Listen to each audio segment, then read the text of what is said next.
yɛwɔ Nana Prince a free Nana Techimahene fee na yɛwɔ another Nana Prince a free Nana Kwanza Hene fee na ɛno akyi no yɛwɔ media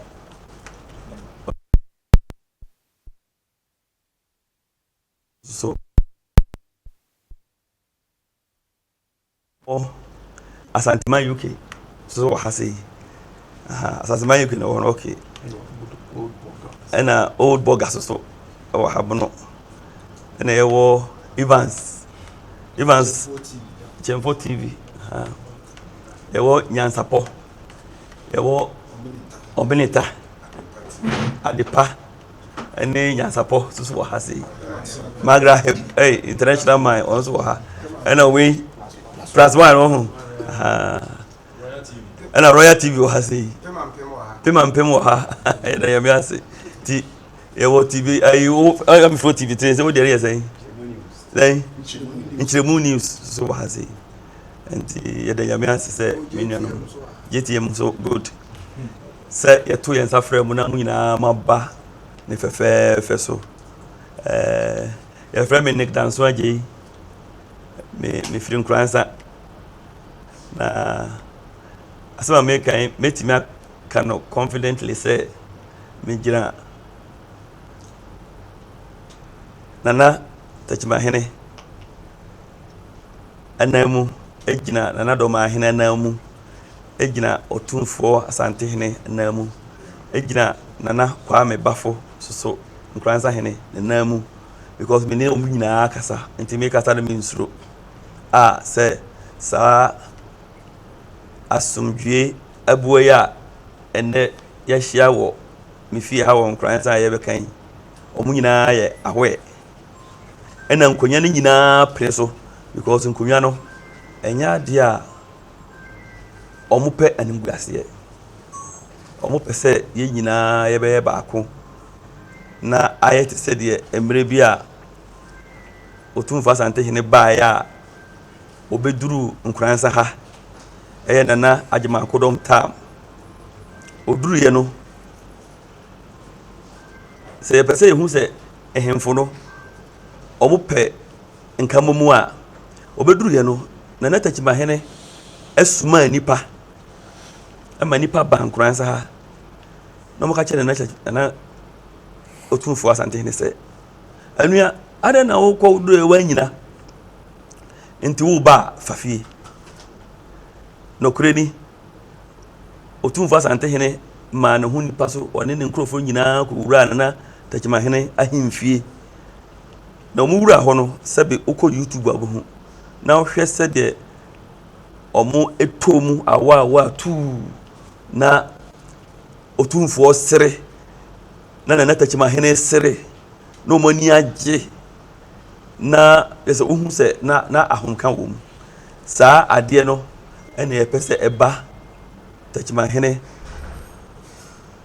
Nana Nkwansa Hene Otumfo Asante Hene ene Nana Domahene eba omuntem ti se de Nana timi sori konfante Otumfo otimi ko ayigwe kurum ayigwefo timi ba ho obetima ba Techimahene betimi akọ na chese yehu se nkamba mu abagana na amayefo no susu asua go se firi Nana mu na amayefo no susu asua enti yehia na ye be solve problem a ye nkura no ya create dia ma ye nkokorafo ye ehemfo no na ye be solve se ye nkura ye gyae pe empayimfo no omo hu ni asem omo so bibia bekofom ti mesremo amo ha nyina se me ne Nana mu nyina kasa manana mama mkwan se ye solve ntina Prince owa ha Nkransa Hene so tu Prince Nkransa Prince Techimahene Prince ni ogolo Nkransa Prince ni na me ponte ohene media a wono so Asante ohene fie oni Nyansapɔ omo so kasa na ya Asanteman na kasa Asanteman TV no nyina UK mu nyina mbesom na mama yehu se yɛne nanam nyinaa akasa ma nanam ama ne nkora no nyinaa kwan sɛ yɛmɛsɔlvo adeɛ no nti nanam nyinaa mo wɔ ase a nnɛ asɛm no yɛasɔlvo awie na to na yɛde to mu nyinaa manim ama nkurɔfoɔ a ɛyɛ progress a wɔwɔ foreign country wɔwɔ different country international na wɔn nyinaa so bɛsom aboa yɛn paa ma asɛm nyinaa no adwodwo na daakye bi a mbɛsan hu yɛ biem no na ahemfo no nyinaa wɔ mu bi a yɛ nyinaa yɛatrans a yɛdidi yɛatɔ yɛ mu ama biribiara so ayɛ nti ɛnɛ yɛfrɛ mu a yɛretu m'anim sɛ biribiara so atwa mɛsrɛ mediafoɔ a mowɔ ha ɛyɛ abonofoɔ no ɛne asantefoɔ bloggers sɛ asɛm yɛ yɛaka wie ɛnya adeɛ afei na obi so di kɔtena abɔnten te sɛ de nanan yɛ akoka no na wakɔndɛm adeɛ no na wasan akɔfa ɔhene bi adi n'atɛm akasa sei nti wokɔkasa a sɛ broni bi kosom asɛm a yɛaka wie na wɔkɔdi ɔhene otumfoɔ atɛm a wobɛhunu sɛ asanteni bi so a wɔn nso yɛ blogger wɔn nso bɛsom abɛdi nana tachima ahene atɛm anaa nana dɔm ahene atɛm anaa nana nkwansa ahene atɛm nti yɛbɛsrɛ mo a mo medias a mo wɔ ha sei sɛ mo de asɛm pɛpa bɛto medias bloggers ni nyinaa mo na mo nyinaa gyegye asɛm ho fɛfɛɛfɛ ama yɛ ama biribiara so atwa nti wo deɛ yɛfrɛ mo a na kakra wɔ hɔ no nti na obi ate an sɛ yɛaka wie yɛne hemfo no aka wie na to na yɛde to m'anim na maboa yɛn na biribiara yɛ bɔkɔɔ nti de ma no bɛsi ha sei na mewie a me nuanom so akasa kakra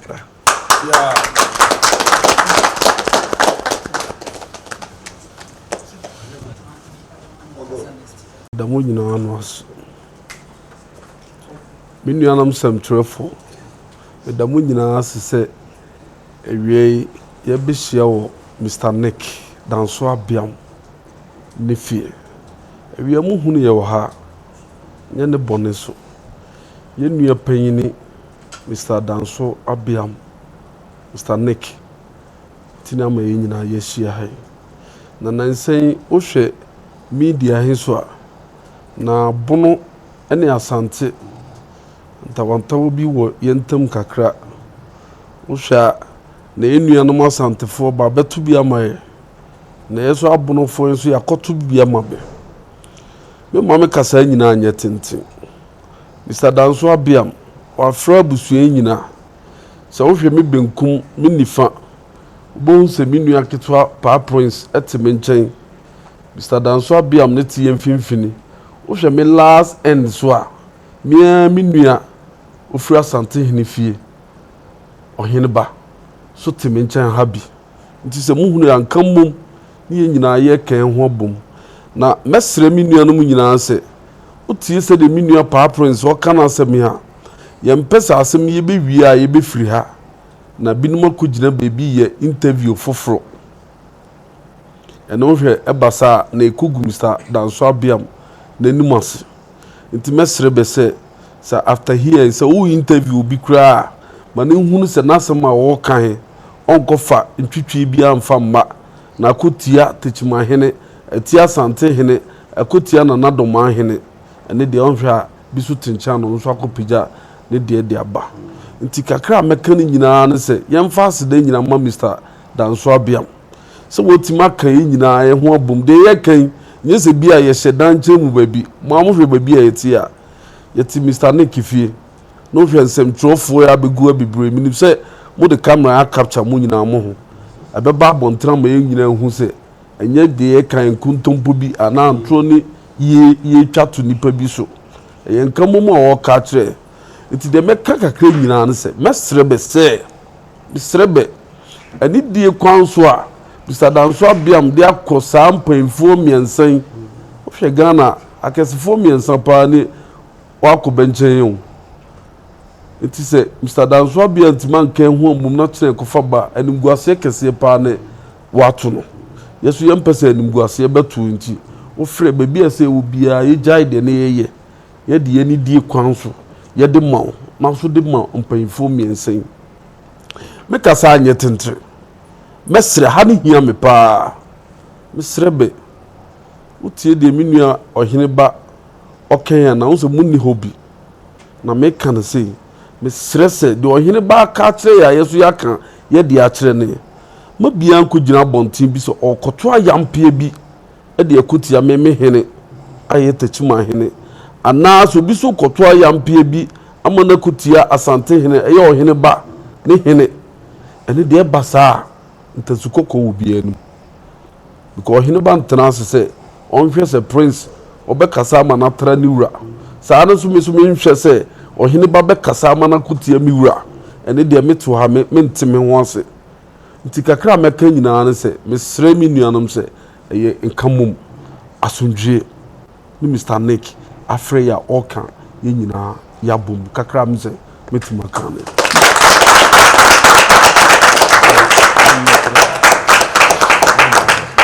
adiafo de minua panyi eken ene se ansa na meshe me kasa ase no mema yana na otumfo yana na tachima mahene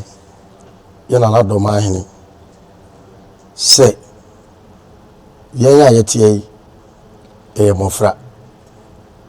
se enam se ne e papa nek esiesi asemi amanka mu abai se emra atwam no se mu bi anofomye etra sa nanafoya benja bibia abenfanche sanse ya dikan akasa kasa bebri asade ya minu apani kan no yo bibi ho a yesi bi nsi biu enkamomu aye adwuma yenim se de na ye ni nyina no ye de support be se de minu ya no kan no se sebi obi ano enkotra obi hene yenim se be wonkamomu be wodo entina ba be de be na beba nek oba banima watimanya akwanya abihyiaye ye nka na tentene ya ka ho abom se minu apani prince memeka ho ye makwan emu obia no entra sa ahemfo miensen na sempo ye hunu se obi eye bibisa ye be frɛ no se de minu na wo ka bibise yanhwɛ na bi ano entra obi hene no ye be ka bom ne edi nkomo se ye hunu se bia ye bibisa ye magina fidie so nkasa na mo ye be to nsa afre ni pakro ba bi owo bia ye be frɛ ne dan chem se he ya ka de we nti de wo de ye ba no jai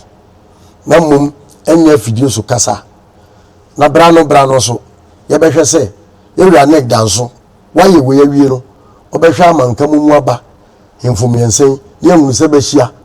nan po nkransa ene ka ho na seven previous ba ka be nwa bom ene so be boa amankra na ye wa akiri no yesu eni age se na tachima hene na sante hene na doma hene be ne beti teburu ba ko a be no asunwa buama ya ye die akiri de enkyere kura na ya yirem ebe de se saasem no besi e de obi ase ye hwɛ ni ye na obi ankwotena baabi se de ye de abai so teburu chimam wote Ghana ha ye nuanom bloggerfo ewo akwantum ye di dwatoa esrebe yesi waye bi atwa so ye nkase waye bi atoa so ya anye wa ha no yesi sesi no ye pesa asunwe ba na nanom tem to be so ye be srebe bebre se ba moaye ye ne be nyina nka mum na sa asunwe no emra sesi mpuntu ye ne bia ni asem se mpuntu ne no wa asem se be ya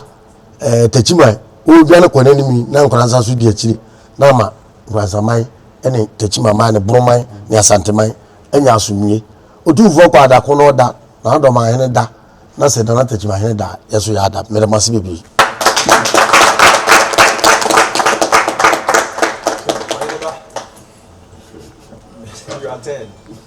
for didi nkan so me so me fa akwanya so na madomase ebe adefefa yi nyina hu ne hayi eye ya ankasa yi nua ya de nyina ya papa Mr. Abiam danso ntini ya ha na men kase pi minimanamo a sebe Mr. Abiam danso watu afa asemi ho ensem ya akoso no ya ade bi a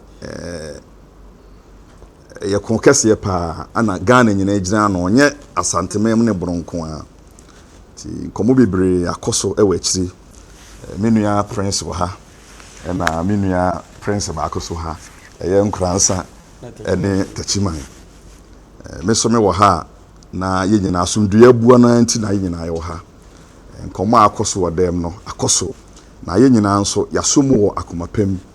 isanse enya bronko na dokronko nye nkuransa nko na tachiman nko na sebi doma enso nko ye nyina ye abusua baako na edurumre bi a nsense no etimisi na ba ye de yan a enipa na wose ye ka na meso me fa akwanya iso na menuanom bi o ha na nka wose mo beka ho na nso biribi nti o mantimi a meka ho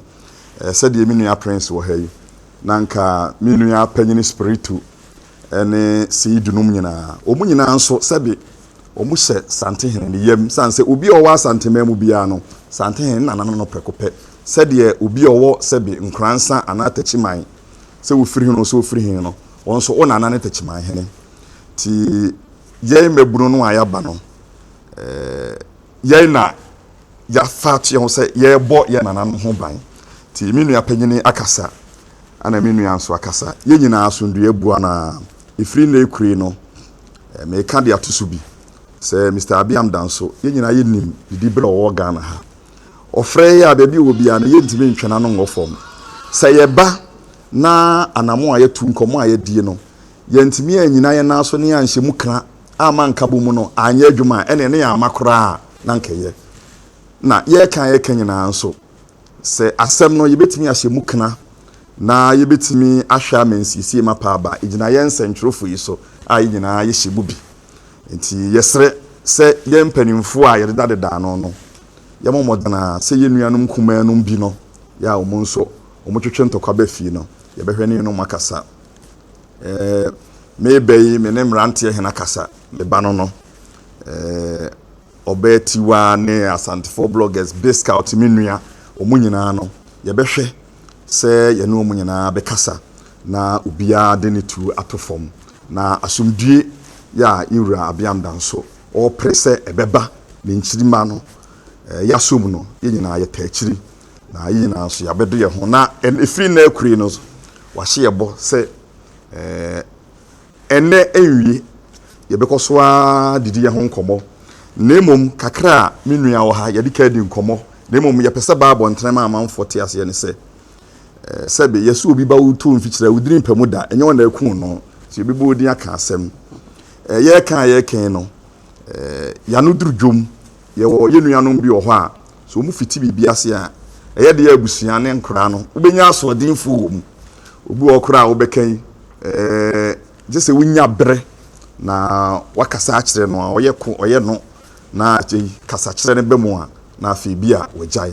nti yɛbɛsrɛ yɛn mpanimfuo no yɛbɛhwɛ sɛ nkora ne bi mu ɔmhom ne so a ɛdurume bi a ɛnyɛ ateatea ne ntɔkwa ɛne obi hyɛ ne fie na ɔfafoɔ no ɔde yɛ n'ade a wani bɛba nso de bi ha bɛtɔ abɔnten awie nti yɛbɛsrɛ sɛ yɛnom yɛnya agye atom sɛ ɛfiri na ɛkorɔ yɛano ntia nana dɔmanhene yɛano ntia nana tachimanhene yɛano ntia nana nkuransa manhene yɛano ntia sɛbe santehena yɛnuanom ɔmaka nyinaa nso ɔmu mfa ebuo ma yɛn na ɔmu yɛ mfonso a sɛ mimi hunu sɛ ɛbunu ne bi blogger bi aka asɛm na nya a mefrɛ me nua prince aboramanneɛ sɛ bɔmɔden a menim sɛ tokuro bi a wohyɛ bia no ɔyɛ n'adwena obɛhuo nipa korɔ na ɔne nakasa saa nso na asanteni bi a wɔn nso yɛ blogger so ɔwɔ abukyerɛ hɔ wɔn nso ka biribi na ntwa yie na wofrɛ me a me nso kwan bi a menam so bia no mɛfrɛ n'aba sɛ conference call koraa ne yɛyɛ na ɛnte ase yɛ adwuma a yɛn nyinaa yɛde yɛn ho bɛgyim ɛsiane sɛ yɛsɛ afurukyi ne abofunu bi abiem na yɛn nyinaa yɛ mmoa na yɛbɛhyia biem no na yɛ asante ne bunumpuntuo ene sebe yenkoso ho nkɔmɔ na yɛba bedie na enye ntɔkwa na yɛba besiesie betu maka no emfa mfaso bia mere yɛ timi so men kasa nche pii na me fa akwanya nso na Mr. Abiam Danso so yadana se isan sɛ anamɔ no a wotuo no ɛdre na nso megiri sɛ enkonwa ne abosom ɛwɔ aso omu na akasa akyerɛ no ɛnama ne yɛnyina yɛde ɔse ayɛ ɔyɔ onibre so ofre ye no obi antimi antwena no an wofom ye nyina so ehia no asombie nko anti